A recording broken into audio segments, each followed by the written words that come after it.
விஜய் டிவியில் ஒளிபரப்பான பாரதி கண்ணம்மா சீரியலின் மூலம் பிரபலமானவர் அருண் பிரசாத். அந்த சீரியலில் பாரதியாக நடித்து மக்கள் மனதை வென்ற அவர் அதன் பின் பிக் பாஸ் தமிழ் சீசன் 8 நிகழ்ச்சியில் போட்டியாளராக என்ட்ரி கொடுத்தார். இந்நிகழ்ச்சியில் முதல் சில வாரங்கள் அமைதி புறாவாக வலம் வந்த அருண் போக போக சண்டை செய்வதாக மாறினார். குறிப்பாக முத்துக்குமரனுடன் அதிகம் சண்டையிட்டு தன் பெயரை டேமேஜ் செய்து கொண்டார். ஒரு கட்டத்தில் தனது தவறை உணர்ந்து அவரை தன்னை மாற்றிக்கொண்டு புது மனிதனாக அந்நிகழ்ச்சியில் இருந்து எலிமினேட் ஆனார். பிக் பாஸ் நிகழ்ச்சி மூலம் தன்னுடைய காதலியான அர்ச்சனாவை அறிமுகம் செய்து வைத்தார் அருண் பிரசாத். அர்ச்சனாவும் அருணும் சில ஆண்டுகளாக ரகசியமாக காதலித்து வந்த நிலையில் அவர்கள் இருவரும் விரைவில் திருமணமும் செய்து கொள்ள உள்ளனர். தற்போது அவர்களது திருமணத்திற்கான வேலைகளும் முழுவீச்சில் நடைபெற்று வருகிறது. இந்த நிலையில் அருண் பிரசாத் தன்னுடைய கணவரிடம் பெண் ஒருவர் இன்ஸ்டாவில் சொந்தம் கொண்டாடி வருவதும் பரபரப்பை ஏற்படுத்தியுள்ளது.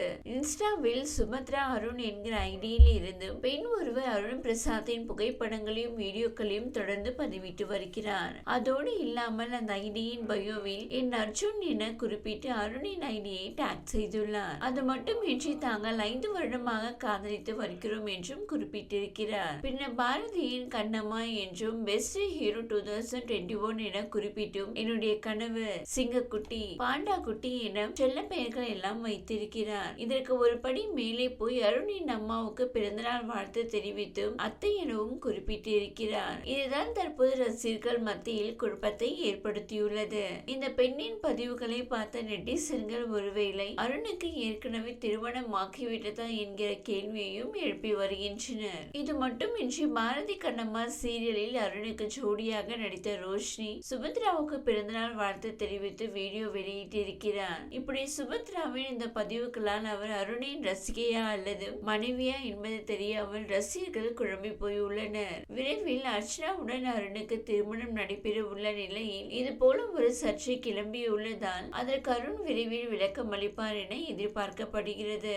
சுபத்ரா இருக்கும்போது அர்ச்சனாவை எப்படி திருமணம் செய்து கொள்வீர்கள் அருண்? இல்லை தீவிர ரசிகை யாராவது உங்களை கணவர் என அழைக்கிறாரா என ரசிகர்கள் கேட்டுக்கொண்டிருக்கிறார்கள். அர்ச்சனா கழுத்தில் தாலி கட்டும் முன்பு இந்த சுபத்ரா குறித்து விளக்கம் அளித்து விட்டால் நன்றாக இருக்கும் என ரசிகர்கள் தெரிவித்துள்ளனர். அருண் பிரசாத்துக்கு சுபத்ரா என்கிற மனைவி இருக்காராம் அர்ச்சனா அக்கா. இது உங்களுக்கு தெரியுமா? அப்படி என்றால் 2ஆம் தாரமாக போகிறீர்களா? என்ன அக்கா ஒரே குழப்பமாக இருக்கிறது. இந்த சுபத்ரா யார் என அருண் பிரசாத்திடம் கேட்டுவிடுங்கள். இல்லை என்றால் தேவையில்லாத பிரச்சனை வரலாம் அக்கா என அர்ச்சனாவுக்கு அட்வைஸ் செய்கிறார்கள் ரசிகர்கள். முன்னதாக பிக் பாஸ் தமிழ் சீசன் 8 நிகழ்ச்சியில் அதிகம் சண்டை போட்ட போட்டியாளர் என்றால் அது அருண் பிரசாத் தான். அவர் முதலில் சில வாரங்கள் எந்தவித சண்டை சச்சரவுகளிலும் சிக்காமல் சைலண்டாக இருந்த நிலையில் வைல்டு கார்டு போட்டியாளர்கள் உள்ளே வந்ததும் தன் நாட்டத்தை ஆரம்பித்தார். குறிப்பாக மஞ்சரியும் முத்துக்குமரன் தீபக் ஆகியோருடன் சண்டையிட்ட அருண் ஒரு கட்டத்தில் அவர் மீது இருக்கும் தவறை திருத்திக் கொண்டும் பிக் பாஸ் வீட்டை விட்டு செல்லும் போதும் தான் ஒரு புது மனிதனாக செல்வதாக பெருமிதம் கொண்டார். பிக் பாஸ் நிகழ்ச்சிக்கு வரும் முன் விஜய் டிவியில் ஒளிபரப்பான பாரதி கண்ணம்மா என்கிற பிளாக் பஸ்டர் ஹிட் சீரியலில் நடித்து ஃபேமஸ் ஆனதால் அருணுக்கு பிக் பாஸ் சம்பளத்தை வாரி வழங்கியிருக்கிறார். அவருக்கு ஒரு நாளைக்கு ரூபாய் 20,000 சம்பளமாக வழங்கப்பட்டதாம். இதன் மூலம் அவர் பிக் பாஸ் வீட்டில் இருந்த 98 நாட்களுக்கு அவருக்கு மொத்தமாக ரூபாய் 19,60,000 சம்பளமாக வழங்கப்பட்டிருக்கிறதாம். இந்த வீடியோ உங்களுக்கு பிடித்திருந்தால் லைக் செய்யுங்க. மேலும் இதுபோல் வீடியோ தொடர்ந்து பார்க்க நம்ம ஒரு சேனலை சப்ஸ்கிரைப் மற்றும் ஃபாலோ செய்யுங்க.